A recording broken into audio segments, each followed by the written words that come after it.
Oh, morning everyone. So we're on to chapter 3 of Skulduggery Pleasant. My dogs are busy fighting in the background. Well, play fighting, so you might hear them as well. This is called Little Girl All Alone. That afternoon, Stephanie and her mother took the 15-minute drive from Haggard to Gordon's estate. Her mum opened the front door and stepped back. Owner of the house goes first, she said with a little smile and a bow. Stephanie stepped inside. She wasn't thinking of this house as her property. The idea was too big, too silly. Even her parents were technically the custodians until she turned 18. How could she own a house? How many other 12-year-old kids owned houses? The Queen. No, it was too silly an idea. Too far-fetched. Too crazy. Exactly the kind of thing that Gordon would have thought made perfect sense. The house was big and quiet and empty. As they walked through it, everything seemed new to her now, and Stephanie found herself reacting differently to the furniture and carpets and paintings. Did she like it? Did she agree with this colour or that fabric? One thing that had to be said for Gordon, he had a good eye. Stephanie's mother said there was very little she would change if she had to. Some of the paintings were a little too unnerving for her taste, maybe, but on the whole, the furnishings were elegant and understated, exuding an air of distinction that befitted a house of this stature. They hadn't decided what they were going to do with the house. Any decision was left up to Stephanie, but her parents still had the villa to consider. Owning 3 houses between them seemed a bit much. Her father had suggested selling the villa, but her mother hated the thought of letting go a place so idyllic. They had also talked about Stephanie's education, and she knew that conversation was far from over. The moment they had left Mr. Fedgwick's office, they warned her not to let all of this go to her head, whatever that meant. Recent events, they had said, should not mean she could stop studying, stop planning for college. She needed to be independent, they said. She needed to make it on her own. Stephanie had let them talk, nodded occasionally, and muttered an agreement here or there when it was appropriate. She didn't explain that she needed college. She needed to find her own way in the world because she knew that if she didn't, she'd never escape Haggard. She wasn't about to throw her future away simply because she had come into some money. She and her mother spent so long looking around the ground floor that by the time they got to the bottom of the stairs, it was already 5 o'clock. With their exploring done for the day, they locked up and walked to the car. The first few drops of rain splattered against the windscreen as they got in. Stephanie clicked her seatbelt closed, and her mother turned the key in the ignition. The car spluttered a bit, groaned a little, and then shut up altogether. Stephanie's mother looked at her. Ugh. They both got out and opened the bonnet. Well, the mother said, looking at the engine. At least that's still there. Do you know anything about engines? Stephanie asked. No, that's why I have a husband, so I don't have to. Engines and shelves, that's why man was invented. Stephanie made a mental note to learn about engines before she turned 18. She wasn't too fussed about the shelves, though. Her mum took her mobile phone out of her bag and called her dad. But he was busy on site, and there was no way he could get back to them before nightfall. They went back inside the house, and her mother called a mechanic. And they spent 3/4 of an hour waiting for him to arrive. The sky, grey and angry, and the rain falling hard by the time the truck appeared around the corner. It splashed through the puddles on its way up the long drive, and Stephanie's mum pulled her jacket over her head and ran out to meet him. Stephanie could see a great big dog in the cab of the truck, looking on as the mechanic got out to examine the car. After a few minutes, her mother ran back inside, thoroughly drenched. "You can't fix it here," he said. The mum wringing out her jacket on the porch. "So he's going to tow it to the garage. It shouldn't take too long to fix." "Will there be room for both of us in his truck, though? You could sit on my knee." "Mum! Or I can sit on your knee, whatever works." "Can I just stay here?" Her mother looked at her. "On your own?" "Please, you said it won't take long, and I'd like to have another look round just on my own." "I don't know, Steph." "Please, I've stayed on my own before. I won't break anything, I swear. And it is my house." Her mother laughed. "Okay, fine. I shouldn't be any more than half an hour, all right? An hour and a half at the most." Her mother gave her a quick kiss on the cheek. "Call me if you need anything." She ran back outside and jumped in the cab next to the dog, who proceeded to slobber all over her face. Stephanie watched their car being towed off into the distance, and then it vanished from sight. She did a little more exploring now that she was on her own, climbed the stairs and went straight into Gordon's study. Or should I now say my study? His publisher, Seamus T. Steep of Arclight Books, had phoned them earlier that day, passing on his condolences and inquiring about the state of Gordon's last book. Her mother had told him that if they'd find out if Gordon had completed it, and if he had, they'd send it straight away. Mrs. Steep was very keen to get the book on the shelves, certain that it would crash on the bestseller list and stay there for a long time. You know, dead writers do sell very well, he had said, like he approved of Gordon's clever marketing ploy. Stephanie opened the desk drawer and found the manuscript in a neat stack. She pulled it out carefully and laid it on the desktop, careful not to smudge the paper. The first page held the title, nothing more, in bold lettering, and the darkness reigned upon them. The manuscript was thick and heavy, like all of Gordon's books. She'd read most of them, and the odd splash of pretension aside, had quite enjoyed his work. His stories tended to be about people who could do astonishing and wonderful things, and the strange and terrible events that invariably led up to their bizarre and horrible deaths. She noticed the way he would set up a strong and noble hero, and over the course of the book systematically subject this hero to brutal punishment in a bid to strip away all of their arrogance and certainty, so that by the end he was humbled and had learned a great lesson. And then Gordon killed him off, usually in the most undignified way possible. Stephanie could almost hear Gordon laughing with mischievous glee as she'd read. She lifted the title page and carefully laid it face down on the desk beside the manuscript. She started reading. She didn't mean to spend long on it, but soon she was devouring every word, oblivious to the creaking old house and the rain outside. Her mobile rang, making her jump. She had been reading for 2 hours. She pressed the answer button and held it to her ear. "Hey," came her mother's voice. "Everything okay?" "Yeah," Stephanie answered, "just reading." "You're not reading one of Gordon's books, are you, Steph? He writes about horrible monsters and scary stuff and bad people doing worse things. It'll give you nightmares." "No, Mum. I'm reading a dictionary." Even the brief silence from the other end of the phone was sceptical. "The dictionary? Really?" "Yeah," Steph said. "Do you know that popple is a word? You are stranger than your father. You know that?" "Well, I'd suspected as much. So is the car fixed?" "No, and that's why I'm calling. They can't get it going, and the road up to you is flooded. Go to get a taxi up as far as it'll go, and then I'll see if I can find some other way around on foot. It's going to be another 2 hours at least." Stephanie sensed an opportunity. Ever since she was a child, she had much preferred her own company to the company of others, and it occurred to her that she had never spent a whole night without her parents nearby. A small taste of freedom, and it almost tingled on her tongue. "Mum, it's fine. You don't have to. I'm okay here." "There is no way I am leaving you in a strange house by yourself." "It's not a strange house, though, is it? It's Gordon's. I mean, mine. And it's fine.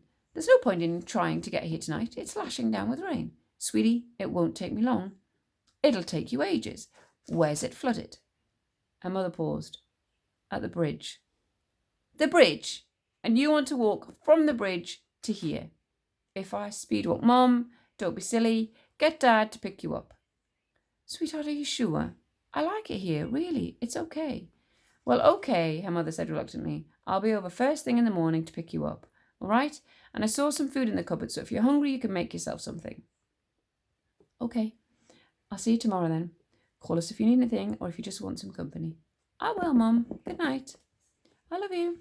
"I know you do." Stephanie hung up and grinned. She slipped the phone back into her jacket and put her feet up on the desk, relaxing back into the chair, and went back to her reading. When she looked up again, she was surprised to find that it was almost midnight and the rain had stopped. If she were home right now, she'd be in bed. She blinked, her eyes sore, stood up from the desk, and went downstairs to the kitchen. For all his wealth and success and extravagant tastes, she was thankful that when it came to food, Gordon was a pretty standard guy. The bread was stale, the fruit was a bit too ripe, and there were biscuits and there was cereal.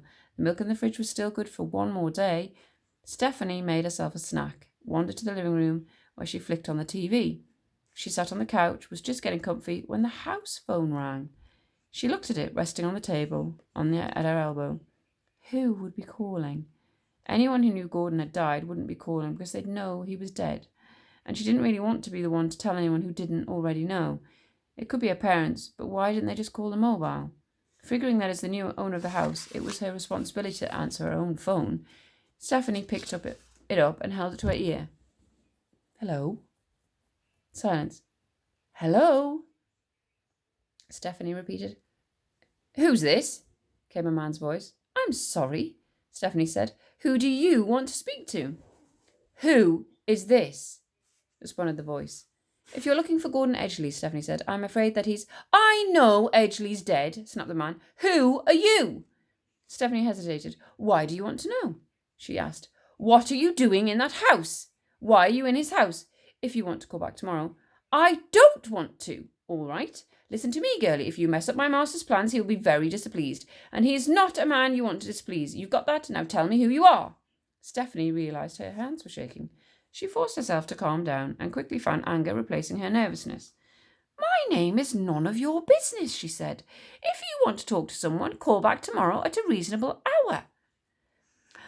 You don't get to talk to me like that, the man hissed. Good night, Stephanie said firmly. Do not talk to me like that. But Stephanie was already putting the phone down. Suddenly, the idea of spending the whole night here wasn't as appealing as it had first sounded. She considered calling her parents, then scolded herself for being so childish. I mean, come on, she was 12. No need to worry them, she thought. No need to worry them about something so... Someone pounded on the front door. Open up! Came the man's voice between the pounding. Stephanie got to her feet. Staring through the hall beyond the living room, she could see a dark shape behind the frosted glass around the front door. Open the door! Stephanie backed up to the fireplace, her heart pounding in her chest. He knew she was in there, and there was no use pretending that she wasn't. Maybe if she stayed really quiet, he'd go away. She heard him cursing, and the pounding grew so heavy that the front door rattled under the blows. Leave me alone! Open the door! No! She shouted back. She liked shouting. It disguised her fear. I'm calling the police. I'm calling the police right now. The pounding stopped immediately, and Stephanie saw the shape move away from the door. What was that? Had she scared him away? She looked. The thought of the back door. Was it locked? Of course it was locked. It had to be locked. But she wasn't sure. She wasn't certain. She grabbed a poker from the fireplace and was reaching for the phone when she heard a knock on the window beside her. She cried out and jumped. The curtains were open, and outside the window was pitch black. She couldn't see a thing. Are you alone in there? Came a voice. It was teasing with her now. Go away, she said, holding up the poker so he could see it. Well, what are you going to do with that? Said the man. I'm going to break your head open with it, that's what, Stephanie screamed at him. I just want to come in, he said. Open the door for me, girlie. Let me in. The police are on their way. You're a liar. Still, she could see nothing beyond the glass, and he could see everything. She moved to the phone, snatching it from its cradle. Don't do that, came the voice. I'm calling the police. The road's closed, girlie. You call them, I'll break down that door and kill you hours before they get here. Fear became terror, and Stephanie froze. She was going to cry. She could feel it, tears welling up inside her. She hadn't cried in years. What do you want? She said. Why do you want to come in? It's got nothing to do with me, girlie. I've just been sent to pick something up. Let me in. I'll look round, get what I came for, leave. I won't harm a pretty little hair on your head. I promise. Just open the door right this second. Stephanie gripped the poker in both hands and shook her head. She was crying now, tears rolling down her cheeks. No. She screamed as her fist smashed through the window, showering the carpet with glass. She stumbled back as the man started climbing in, glaring at her with blazing eyes, unmindful of the glass that cut into him. The moment one foot touched the floor inside the house, Stephanie was bolting out of the room, over to the front door, fumbling at the lock. Strong hands grabbed her from behind. She screamed again as she was lifted off her feet and carried back. She kicked out, slamming her heel into his shin. The man grunted and let go, and Stephanie twisted and tried to swing the poker into his face, but he caught it and pulled it from her grasp. One hand went to her throat, and Stephanie gagged, unable to breathe as the man forced her back into the living room. He pushed her into an armchair and leaned over her, and no matter how hard she tried, she could not break his grip. Now then, the man said, his mouth contorting into a sneer. Why don't you just give me the key, little girlie? And that's when the front door was flung off its hinges and Skulduggery Pleasant entered the room. The man cursed and released Stephanie and swung the poker. But Skulduggery moved straight to him and hit him so hard Stephanie thought the man's head might come off. He hit the ground and tumbled backwards, but rolled to his feet as Skulduggery moved in again. The man launched himself forward, They both collided and went backwards over the couch, and Skulduggery lost his hat. Stephanie saw a flash of white above the scarf. They got to their feet, grappling, and the man swung a punch that knocked Skulduggery's glasses to the other side of the room. Skulduggery responded by moving in low, grabbing the man around the waist and twisting his lip into him. The man was flipped to the floor hard. He cursed a little more, then remembered Stephanie and made for her. Stephanie leaped out of the chair, but before he could reach her, Skulduggery was there, kicking the man's legs out from under him. The man hit a coffee table with his chin and howled in pain. "You think you can stop me?" he screamed as he tried to stand. His knees seemed shaky.